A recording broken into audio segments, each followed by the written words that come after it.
of. I'm going to start. Brittany, I'll start with you. Tell us about you, yourself, your business. All right. So I'm Brittany Stewart. I'm in the McKinney Market Center, and I have been in real estate since I was 21, so going on 17 years. I joke and say now you all know how old I am. You're welcome. But I had a small boutique brokerage that I co-owned in Florida, which is where I'm originally from. And then my husband got the fortunate news, like most people in Dallas, we're relocating in 2 weeks. So I joined Keller Williams. Keller Williams was not heard of at the time there. And so have been here ever since, going on 7 years. I love it. I never had an assistant. I didn't have anyone helping us run the brokerage, nothing. I don't know why. Tommy, I was like your dad. It just never clicked. I never understood that whole concept of people didn't need to see me. And so my husband is also in business with me now. We have, I'll go based off what I had last week because we changed some dynamics this week, but I have 2 virtual assistants and a showing assistant who will come on as a buyer's agent for us now. And my husband is a great, he knows how to unlock doors and run signs really well. So that's our team. Awesome. Thank you very much. I'm sorry that took me a second to get there, but for some reason it said the host had muted me. And so, all right. So Ryan, let's go to you. Yeah. So thank you guys so much for having me. So I'm Ryan Smith with the Ryan Smith Home Selling Team. We're located here in just outside of Waco. So we're in Temple, Texas, if you guys know where that's at. So Temple and Belton, right next to Fort Hood and all that good stuff. Yeah, we have a team of 16. I actually got in the business in 2007. So I've been doing this for about 14 years. And started the team in 2011. So I was doing about 100 to 120 transactions a year individually before starting the team.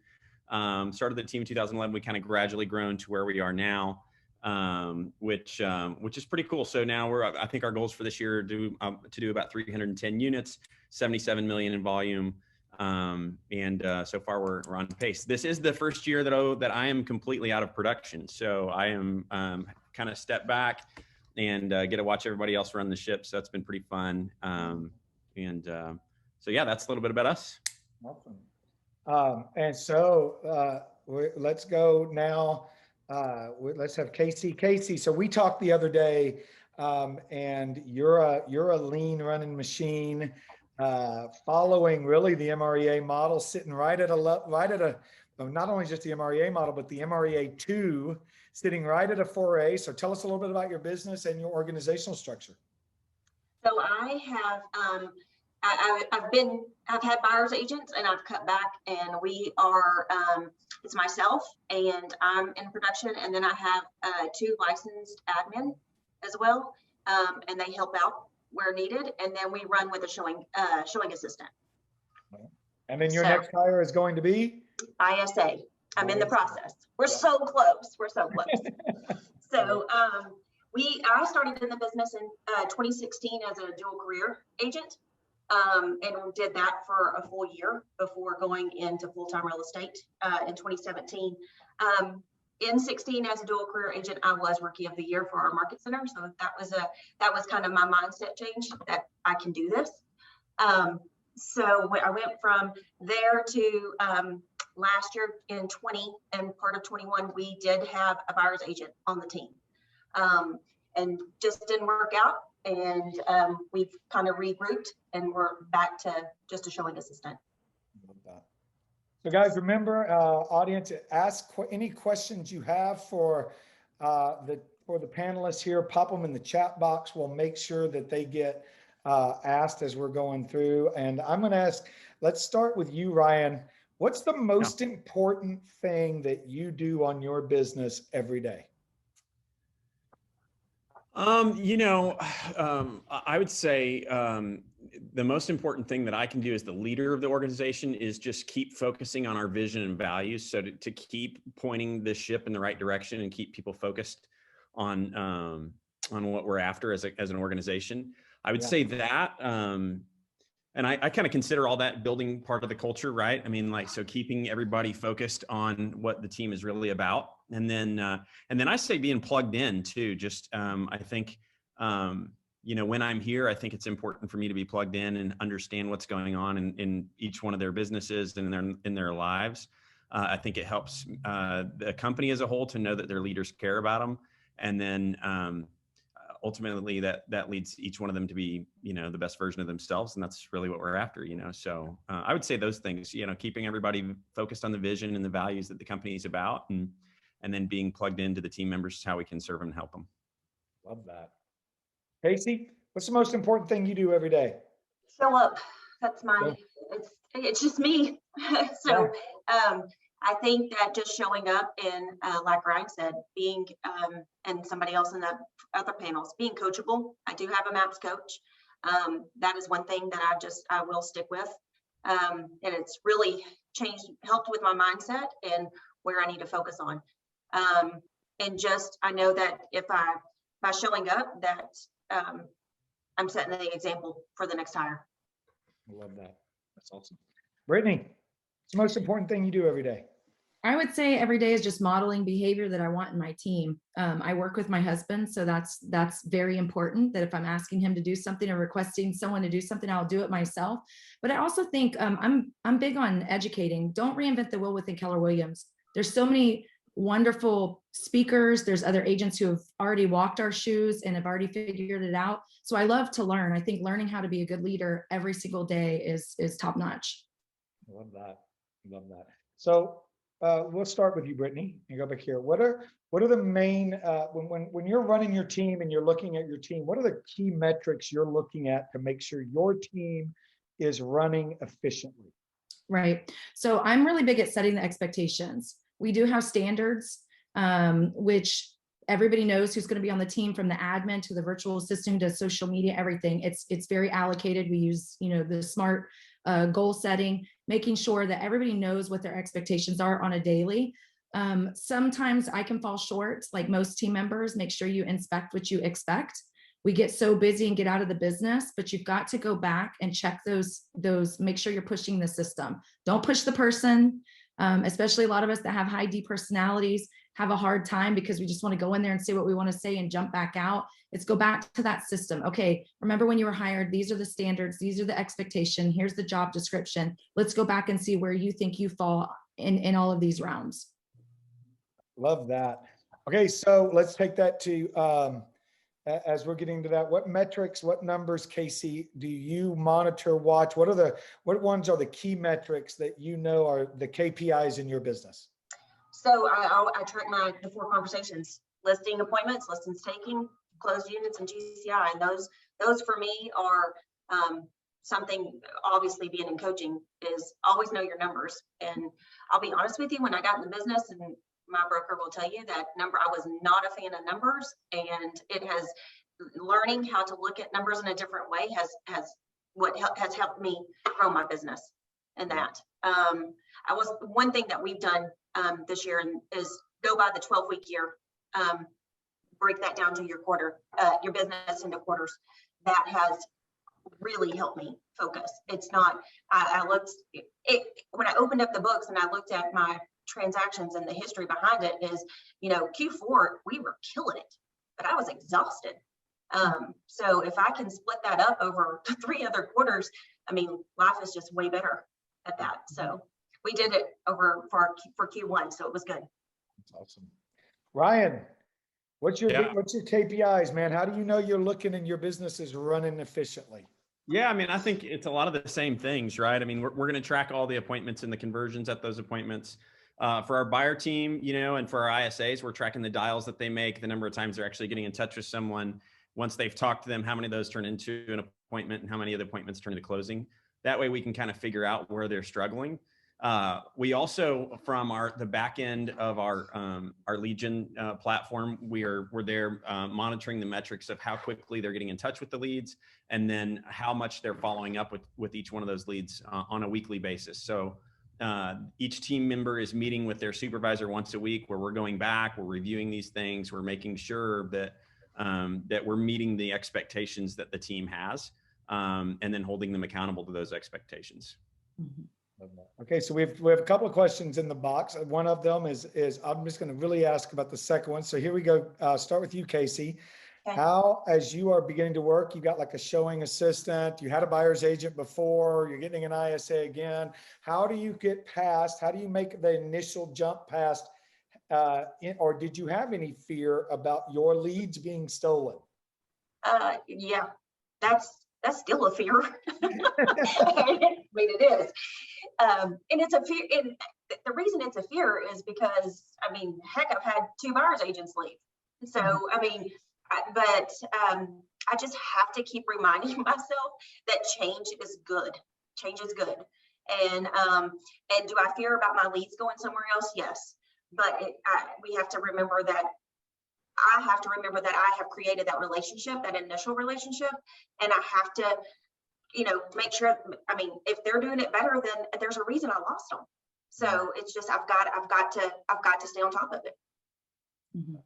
Ryan, what Can I about you? throw something in there about that too? Just because this is something we've been talking about at our organization too.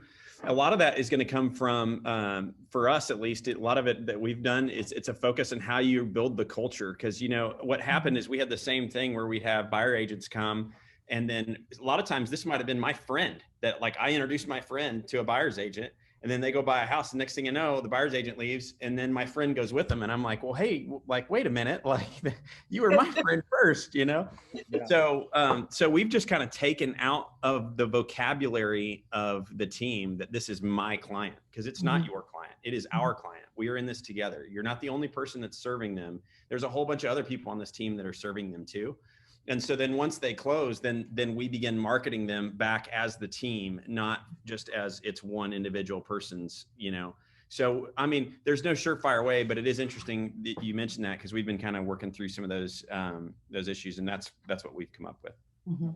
Ryan, one of the things I love about that is just the mindset of having the confidence to say, look, this is our team. This is our client. This is my team and our client, right? Because I think a lot of times issues like that. So from a team leader world, Brittany, you've sat in that chair. So from a team leader world, when you're battling through inner market center conflict over stuff like that, it's really interesting, because I think I see a lot of people who get, when they're first starting to build a team, it's almost like there's a fear to say, this is my team. Mhm. Yeah. Right. It's like there's a lot of walking Ego. shells around team members, right? And it's like, this is our business, right? And it's great to say, this is our lead. It's not your lead, it's our lead, because this is my business. I love that. It's a lot of we. Yeah, I was gonna say, oh, sorry, Casey. I think that a lot of real estate, and I've been in it for a long time, I think 99% of real estate is mindset. So we all have insecurities. I'm not an emotional person. I have to check myself. And I tell myself this probably 47 times a day: come from abundance. The minute that creeps in, that you think someone's going to leave, come from abundance. Because I feel like if they need it so bad and it wants to go with them, then let it be. I'm going to spend my time and energy not worrying about the lead I'm going to lose. I'm going to spend my time and energy worrying about the 4 other ones that I'm going to gain. And I've had the same thing. I've had a lot of turnover with buyer's agents and things. I've had strong team agreements, and I still don't get my 50%. But if I spend that energy too long, I just have my select few that I vent to, and then I move on. Some will, some won't. So what next? And I think that I'm constantly checking myself for that mindset, because if not, it is hard, and you can spin your wheels and dwell on that a lot. So me, even being a seasoned agent, I still do. And Tommy, being team leader, accelerated everything I needed to know about running a team. So thanks. Love that. Okay, so we have somebody that says they have several people looking to join them, but they want to make sure that they have a successful process in place. So what is the first step in beginning to build a team? Let's start with you, Ryan. I think that the first step in beginning to build the team is going to be making sure that you have the first off, I wouldn't start building a team until I am doing everything that I can do individually, right? I don't think there's any point in going out and bringing in all these other people if you're not already running at a high capacity or at red line kind of, which, I would say that's probably in the 50 to 60 deals range is my ballpark idea, is what I would say individually. But, and then I would say that's going to begin with your first administrative hire. But I think you have to really begin with the end in mind and think about, okay, where am I wanting to grow this, and what is this really going to look like long term? So identifying what are the values that you have as an individual, and what do you want your company to stand for? And when you make that first hire, making sure you bring somebody that's going to really align with the values that you already have as an individual. Because if you don't do that, it just leads to so many other problems and train wrecks and explosions later on down the road. So I would say it would be best to start with that admin hire, and then be thinking about, you are building a culture. You have to be intentional about that. If you think that you're just building the wrong kind of culture, right? So the culture's there. You need to be very intentional about that. And this is speaking as someone who has had a team blow up on them like 2 or 3 times, right? Where you get, build it big and then it blows up, and then you learn these lessons going, oh, wow, I'm an idiot. Like I was doing that all wrong. So anyways, that's what I would say. I love that. I love that. So Casey, what's the first step somebody needs to follow? What's the first step they should make? KPA. Okay. Yeah. And stick to it. I mean, it tells you everything you need to know about your hire. And I'm guilty. I've done it before, looked at it, and I'm like, oh, they're so nice. They're going to be so great. Such a fit. She's going to be perfect. And then she's not, because it's individual agent is #1 on KPA. So it's just believe it, stick to it, and just move forward. Love that. If it doesn't work, it doesn't work. I remember my wife and I, the first time we took Recruit Select before CV, we took it together, and we were actually hiring our first nanny for our baby girls. Actually what happened was that we had a nanny. We came home from day 1 of Recruit Select, and our nanny said, I need to turn in my resignation. So we had to find a new one. And honestly, you talk about following it to a T. Teresa was calling. We had somebody we loved. We were ready to hire, but Teresa was calling their references, went 3 deep on the 3rd one. And the 3rd person on the 3rd reference said, well, the only thing I would say would be blah, blah, blah. And that was absolutely one of the biggest things we said from the beginning that was a deal killer for us. And then going back and looking through that process, we realized, oh yeah, that we see how that's kind of been there, and we just didn't want to see it because we were hiring. So I love that, Casey. Brittany, you got anything to add on that? What's the first step? I would say, again, don't reinvent the wheel. Follow the MREA, follow the systems and models that KW has laid out, and make sure, one of the things I would say as agents, we tend to be chaotic people. Make sure that you have some systems in place for your own business, some checklist, Asana, Brevity, any kind of checklist, a manual. Start doing something first before you just hire somebody. So love that. Yeah, 100%. Yep. Now, guys, I'll tell you that there are 9 systems that every agent needs to have in their business, right? There are buyer systems, seller systems, lead gen, marketing, right? We need to have transaction management, listing management systems. We need to have financial systems that are in place. We need to have client care systems and growth systems. How are we going to hire? KPA is really your growth system, CV, right? You have those 9 systems, and the best thing you can do in beginning to think about building a team, in my opinion, is sit down and take each one of those topics and just write on a piece of paper or a whiteboard. Buyer system. From the time I get a buyer lead to the time they're under contract, what do I do with the buyer? From the time I get a seller lead to the time they're under contract, what do I do with the seller? Because you can always find somebody to go put that in there. Go put that in command for you, or go take care of that. But you're the person that knows the processes of your business.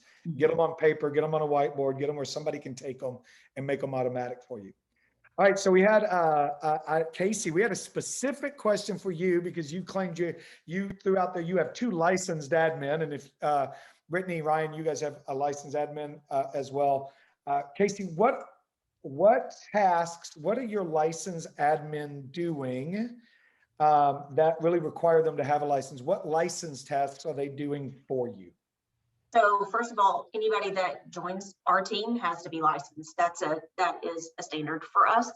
And that being said is because to be able to talk real estate, if I need to leverage our staff any way possible and every way possible, if a call comes in, they can answer those calls. most of the time, it's leverage, obviously, for the agent. They go and open the doors for inspectors. They go and they may accompany a buyer for their final walkthrough. They talk real estate to everybody, and they're able to talk to the title companies and get information that they need. Love that. Anything y'all want to add, Brittany, Ryan, to that? Showing houses. That's the biggest one. If they're a licensed assistant, you need to go open a door, show a house. That's what that's for. Love that. Love that as well. Okay, so we have, do you guys pay your admins a salary or per deal like a TC or a hybrid? I have a hybrid. So I do base pay, and then I do transactional bonus because my executive assistant is also my TC. Love that. Okay. That Yeah, about we do all salary. all salary? I'm hybrid. Hybrid. Okay. And so we had another question where, and I'll kind of add to this. Somebody said, where do you put a transaction coordinator into your hiring process? Where in that process do they go? So, and maybe adding on top of that, do you use a virtual transaction coordinator, or have you in your business at a time while you built to put one on your team full-time? Mine's in office. In office? Yeah, both of mine. So I have admin that's here at the office, and then I also do have one that is here and does the TC side of it. Yeah. So, but yeah, we're all in-house. Yep. We have 3 transaction coordinators all in-house. Yep. And I think TC is really the first leverage point when it comes to real estate. If you're starting to get a little overwhelmed and busy, and you're not ready for the full effect of bringing someone officially on your team, or you don't want to take the obligation, a TC is a real good trial run. I love that. I think that it's a virtual assistant and a virtual transaction coordinator. It's a little bit, they will help you get back time. They may not necessarily grow your business, right? Yeah. So those things, what those do is they'll give you time so that you can in turn see, can I now turn up the faucet? Can I now turn up activity? Can I increase revenue? Can I increase business so that I can do it? However, I would just say, don't expect a virtual assistant, don't expect a virtual transaction coordinator to necessarily help you grow your business. Yeah. That's when you get them in-house. I think that's when you really see your business begin to expand and grow. However, I agree, Brittany, it's a great opportunity to see, okay, now that I have some of this off my plate, do I have what it takes to really turn faucets up and make more things happen? Well, and anytime that if they're out of the office, a lot of times it's hard to get them into your culture, right? I mean, it can be done. I think there's people that have done it, but it's probably more challenging. Yeah.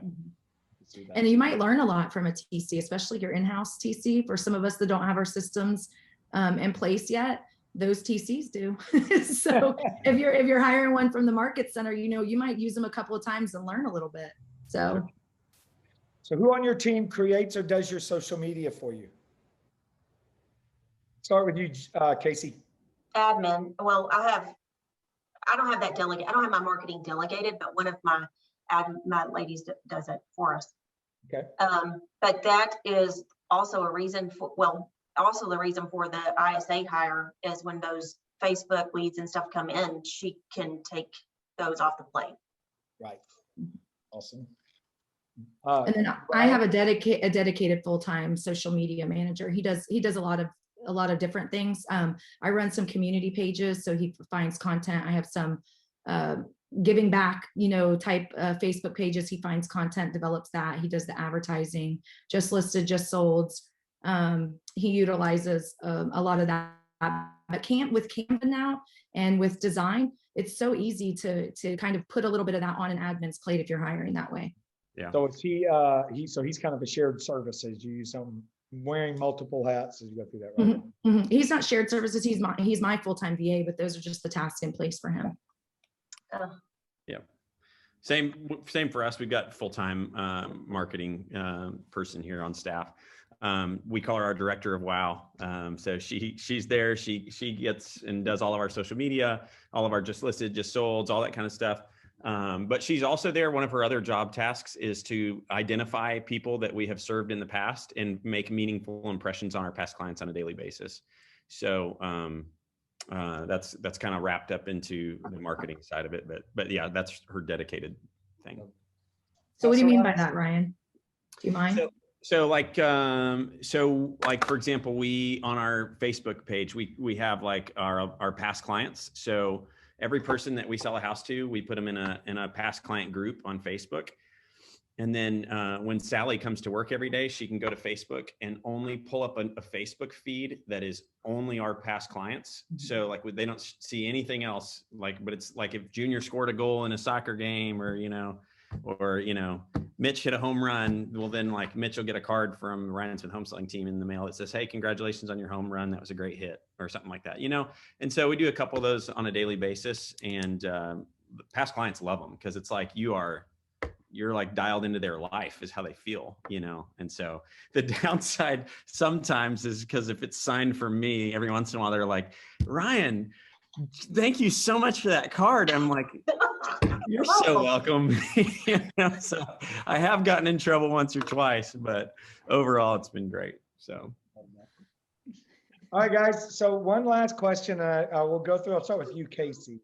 Okay. I would love to hear, when it comes to growing your business, leading your team, running your business, what is one thing you've done that we all need to go do? So it's probably not the answer you're looking for, but when you're growing a team, you do not need to be afraid to fail. Failure, it builds you. So the way I look at it is, by me failing forward, it has it's broke my systems. We've had to rebuild systems. That's been huge, and that's helped. We've seen where we needed to grow. But yeah, if you're starting a team, don't have that mindset that, "Oh my gosh, what if I fail?" You're gonna fail. It's inevitable. You're going to do it. So just pick up the pieces and get back to it. Love that. That's awesome. Ryan. I would say it's focusing on the importance of culture in your organization. So I think for many years, personally, I didn't do that and still sold a bunch of houses, but I just kept coming to work, just banging my head against the wall, being so frustrated. Like, why are we having all these problems and infighting and just like drama, and, you're having to let people go and all this kind of stuff. And then when you really build the culture by aligning with the values, and then what I like to do is push as many of the decisions that our company makes down to the lowest level possible. So everybody's got a say in what decision gets made. What happens is people begin to take ownership of the culture, and then it doesn't have to be me doing everything. Like last year, I was gone 4.5 months with the military. Like I wasn't even here, and they're running it and doing everything, And it's because you kind of groom those leaders in your company who are passionate about what you're doing. And you're passionate about the values and the vision of the company, that I don't have to be there to babysit them every step of the way. So I would say just focusing on building that culture, because that's the real difference maker.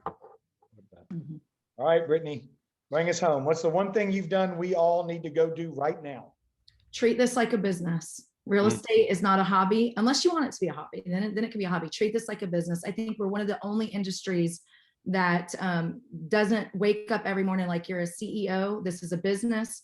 How would, the Walmart Corporation, American Airlines, whoever, how would they run this business? And that's how you run it.